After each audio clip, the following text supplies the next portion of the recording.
Aling pag-ibig pa ang hihigit kaya sa pagkadalisay at pagkadakila, gaya ng pag-ibig sa tinubuang lupa. Tula ni Gat Andres Bonifacio. Kami sa tanggapan ng paninirahang urban ng Maynila or Manila Urban Settlements Office ang mangunguna sa pagtataas ng watawat ng Pilipinas sa magandang umaga na ito. Uumpisahan ito ng panalangin na pangungunahan ni Ginang Tony Adamos, susundan sa pangunguna ng Manila Band ang sabay-sabay nating pag-awit ng Lupang Hinirang. Kasunod ay ang pagbigkas ng panunumpa sa watawat ng Pilipinas na pangungunahan ni Ginoong Ryan Del Rosario.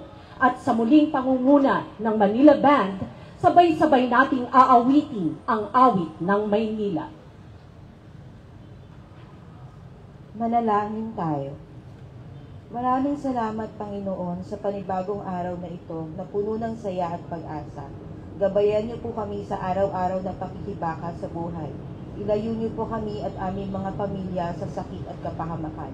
Patawarin niyo po kami sa aming mga pagkukulang at pagkakasala na aming nagawa sa isip, salita at gawa. Naway bigyan niyo kami ng pagkakataon na magbago para sa kabutihan. Lubos po kami nagpapasalamat sa biyaya ng trabaho dito sa lungsod ng Maynila. Naway magampanan po namin ng tapat at maayos ang aming mga sinumpaang tungkulin at mahalin namin ang aming mga trabaho tulad ng pagmamahal namin sa aming mga sarili. Sapagkat di lahat ay nabibigyan ng pagkakataon ng maayos sa trabaho at naway mabigyan kami ng pagkakataon makagawa ng kabutihan sa aming kapwa at maging biyaya sa lahat.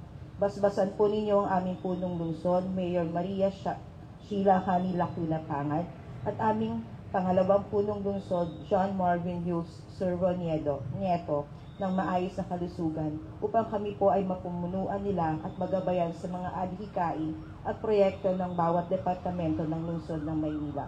Kabilang na ang aming departamento, Manila Urban Settlements Office, upang marami po kaming matulungan mahihirap na malinedyo patungo sa lupa at pabahay. Ang lahat ng aming samot dalangin ay aming itinataas sa iyo sa pamagitan ng iyong anak ng aming Panginoong Hesukristo. Amen.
Itaas ang kanang kamay at sabay-sabay nating bigkasin ang panunumpa ng katapatan sa watawat ng Pilipinas. Ako ay Pilipino, buong katapatang nanunumpa sa watawat ng Pilipinas at sa bansang kanyang sinasagisap, na may dangal, katarungan at kalayaan, na pinakikilos ng sambayanang makadiyos, makakalikasan, makatao, at makabansa.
Sa dako pong ito, pakinggan natin ang aming ever dependable, ang aming officer in charge, Attorney Danilo G. de Guzman.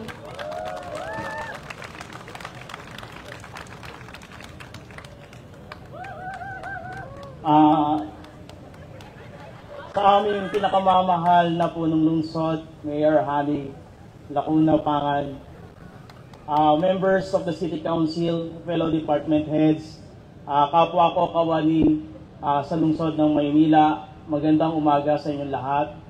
Ang Urban Settlements Office ang pangunahing tanggapan na naka-assign sa mga pangangasiwa ng ating mga vertical housing projects. With respect to the vertical housing projects like Condominium 1, Condominium 2, and Baseco Community, we are happy to announce that upon the directive of Mayor Hani, we have intensified our collection efforts. With respect to the vertical housing projects, from January to October 2023, we have already collected around 15 million out of the target collection of 19 million, or a collection rate of almost 80%. Kami rin po ang tagapangasiwa ng mga estates under the Land for the Landless program. Muli namin binalikan, sinuri at sinuyod ang mga delinquent awardees natin. Sinimulan namin ang pagdadala ng mga demand letters. Also, out of the target collection of 49 million, we have collected around 11 million, or roughly around 22%. Overall, out of our target collection of 69 million, we have contributed 26 million to the coffers of the City Manila, or at our collection rate of 38%. Sabi nga po ng naming mga millennials, malayo pa, pero malayo na. Finally, for the first time since the enactment of Ordinance 8730 in 2021, we have finally drafted a compliance report. At ito ay formal naming isasubmit, i-present kay Mayor Hani this afternoon. At this point in time, it is my distinct honor and privilege to introduce our beloved Mayor, the Honorable Dr. Hani Lacuna Pangan.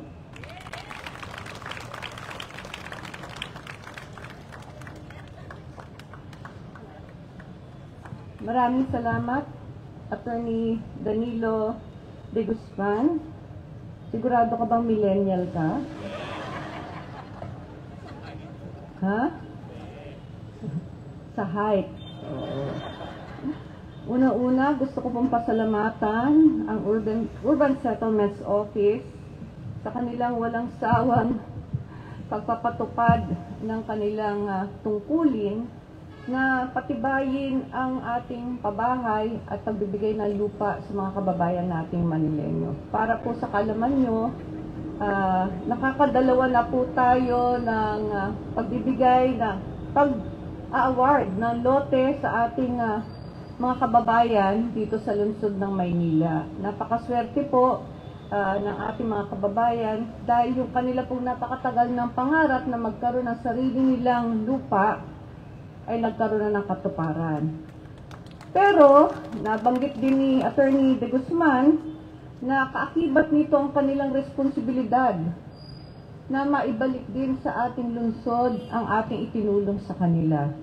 Kaya, konti pa. Malayo man, ano sabi na kanina?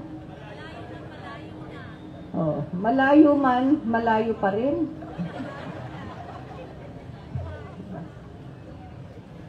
Anyway, ako po ay natutuwa. Wow. Magandang umaga. Parang naguluhan ako Bagong hairdo mo Vice.